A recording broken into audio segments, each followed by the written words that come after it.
Hey guys, in today's video I wanted to go over a book that I have recently started reading, and I just wanted to go over just a little bit of what I thought was interesting inside the book.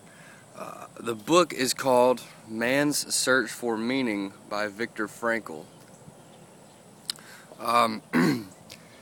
And I want to go ahead and just start by saying that this story is about the documentation of someone living during the Nazi era, the takeover, for death camps inside Europe.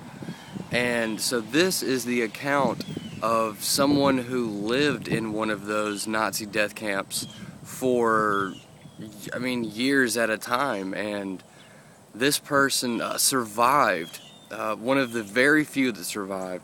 So I guess this is a great book that just goes over everything from start to finish. What it was like to be picked up and having no clue where you were going to end up, ultimately ending up in a death camp and eventually getting out of it. So I want to go ahead and read to you something that I thought was very interesting out of this book. I guess this is a great book for someone to read when they think that their life is hard, or when they think that they have problems going on in their life that no one else can understand, or that they possibly could not get over. This is a great book to make you realize how easy your life is. So I'll go ahead and just read to you out of this book, just a few sentences out of this book. So I want to preface this by saying that whenever the new inmates of the death camps, I hate to say inmates, the prisoners, whenever they would arrive into the death camp, there would have already been prisoners there, and those prisoners would be telling all of the new prisoners how, what they were going to do, and what their jobs were going to be, and necessarily the newest prisoners got the worst jobs of all of them. It could be from nailing in railroads, to digging ditches, to being a kitchen worker, or literally cleaning the bathrooms, and that was your job.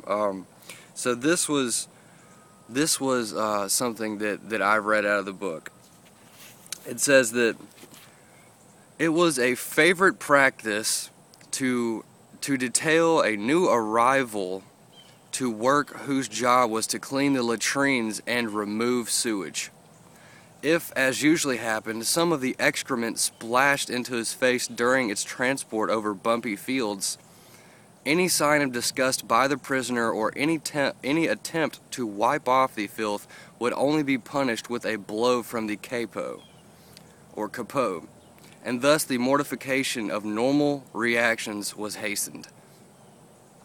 So, and to explain what a capo is they are the prisoners, like I said, who had been there for a while and really had formed friendships with the Nazis that had enslaved them. And so they were prisoners who, just really got on the good side of the people that were, capturing them. And don't get me wrong, even those people were killed. They just lasted longer than generally than the people who didn't get in well with the Nazis.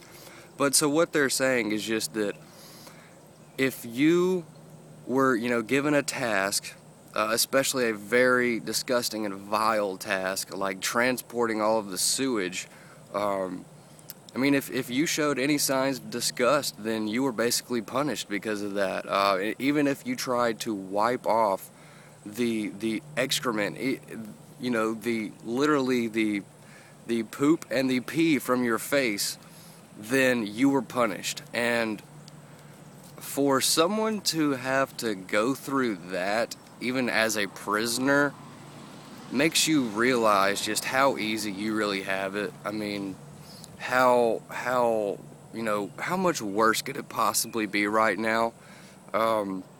There's so much going on. I mean, these people in this book had absolutely no choice in what they were, what happened to them. They had no opportunity to say no or to run away, because if they did, they were killed. So they had to essentially survive off of watered down soup, a single cup of watered down soup and a piece of bread every day. That's it. Like, there's no 3 meals. It was 1 meal, and you got 1 cup of watered down soup and a small piece of bread. That is just I mean, if people had to deal with that today, there would be a revolution in America. But for those people to have been forced to deal with something like that, it makes you really understand how easy that you have it. So I just wanted to make this video today, guys, and just tell you, whenever you think that your life's hard and whenever you think that things suck and that they're never going to get better, a lot of times what you need to do is just look at people who have it worse than you and think about what it would be like if you were in their shoes. Because honestly, there are people right now in this very moment who have it worse than you, and to be quite frank, you could be helping them right now and it would cost you nothing. But in this world, we need more people who are going to be willing to help other people who are in hard times. And to do that, you have to be willing to understand that some people just have it worse than you. And there's always going to be people that have it worse than you. So why don't you try to be that motivational and positive figure who goes out and helps those people who are in need? Because it won't cost you anything to make somebody feel better, to give them a compliment and tell them something just to make them feel better in their day.